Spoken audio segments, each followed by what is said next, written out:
முத்துக்குமரனோட அம்மா முதல்ல உங்கள் பையனுக்கு திருஷ்டி சுற்றி போடுங்க, இன்னைக்கு ஊர் கண்ணு உறவு கண்ணுன்னு உலகத்தில் உள்ள எல்லாரோட கண்ணும் உங்கள் பையன் மேலே தான் இருக்கும். அப்படி நெருப்பு மாதிரி விளையாண்டாப்புல பையன். செகண்ட் ரவுண்டில் அருணோட ஃபோட்டோ எடுத்துகிட்டு வந்து எரிக்க வந்தார். எரிக்கும் போது ரீசன் சொல்லியிருப்பார், எல்லாம் ஃபயர் ரீசன்ஸ். ஏற்கனவே ராணுவுக்கு சொன்னதை பார்த்து நான் அப்படியே ஷாக் ஆகிட்டேன்.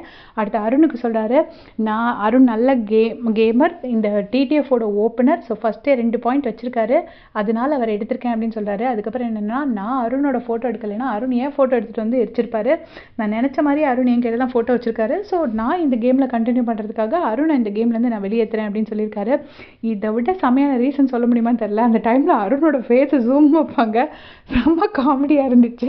அருணோட ஃபேன்ஸ் இருந்தால் மன்னிச்சிருக்கேன், உண்மையிலேயே செம்மையாக சிரிப்பு தான் வந்துச்சு அந்த சீன் பார்க்கும்போது. எனக்கு செம்ம ஃபன்னாக இருந்தது. அது முடிச்சுட்டு இங்கே வந்து எதுவுமே நடக்காத மாதிரி உட்காந்து குக்கிங் பண்ணிகிட்ருக்காரு. குக்கிங் பண்ணும்போது ஜாக்லினுக்கு வந்து ஏதோ அடிப்பட்டதை பற்றி ஜாக்லின் ரயன் எல்லோரும் பேசிகிட்டு இருக்காங்க.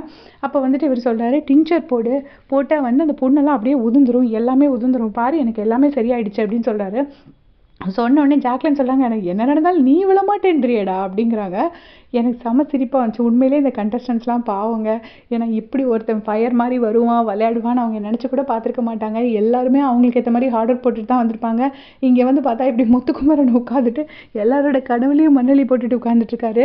ஸோ ஜாக்லின் வந்து நீ விழ மாட்டேங்கிறியடா அப்படின்னு சொன்னோடனே மஞ்சரி சொல்கிறாங்க, விழா நாயகன் அவன் அப்படின்னு சொல்கிறாங்க.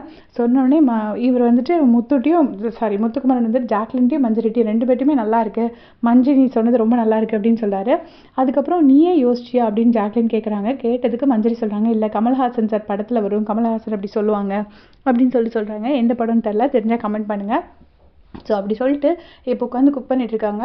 அதுக்குள்ளே என்னென்னா முத்துக்குமரன் சொல்கிறாரு, என்னோட கேமை என்னோட ஃபோட்டோவை எவன் எடுத்தாலும் அவன் ஃபோட்டோ எடுத்து நான் எரிப்பேன் அப்படிங்கிறாங்க. உடனே வந்துட்டு அவங்களாம் சொல்கிறாங்க, அப்போ ஒருவேளை உன்னை காப்பாற்றுறதுக்கு கூட அந்த ஃபோட்டோ எடுத்துருக்கலாம்லடா அப்படின்னு கேட்குறாங்க. அது நமக்கு தெரியாதா, இவ்வளோ நாள் இங்கே இருந்துட்டு எவன் காப்பாற்ற எடுப்பான், எவன் அவுட் ஆகிறதுக்கு எடுப்பான், நம்ம என்ன தெரியாமலா இருக்கிறோம் அப்படின்னு சொல்கிறாரு. சொன்ன உடனே ஜாக்லின் எல்லாமே கரெக்ட் தான் அப்படின்ட்டு சிரிக்கிறாங்க. அப்புறமா தீபக் உட்காந்து சொல்கிறாரு, நான் என் ஃபோட்டோவே பார்த்துட்டு இருந்தேன்டா அப்படின்னோடனே முத்துக்குமரன் சொல்கிறாரு, நான் என் ஃபோட்டோ எடுக்கிறான்னு நான் பார்க்கல, நான் யார் ஃபோட்டோ எடுக்கணும் அது அவங்க மேலேயே தான் என் கண்ணு ஃபுல்லாக இருந்துச்சு அப்படின்னு முத்து வந்து தீபக்கு சொல்லி கொடுக்குறாரு. தீபக்கும் அப்படியே கேட்குறாரு.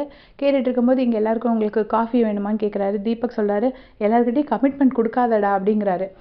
சொன்ன உடனே இவர் முத்துக்குமரன் உடனே ஒரு கவுண்டர் அடிக்கிறாரு, யார் வேணால் வந்து காஃபி கேட்கலாம், ஆனால் அண்ணா வந்துட்டு சீஃப் குக் என்ன சொல்லுவாருன்னா காஃபி இல்லை போடான்னு சொல்லி அனுப்பி விட்ருவாருன்னு சொல்லிட்டு எல்லாருமே சிரிச்சிட்ருக்காங்க. இதுக்குள்ளே பார்த்தீங்கன்னா பவித்ராக்கும் சௌந்தர்யாவுக்கும் ஒரே வயிற்று தாங்க முடியல.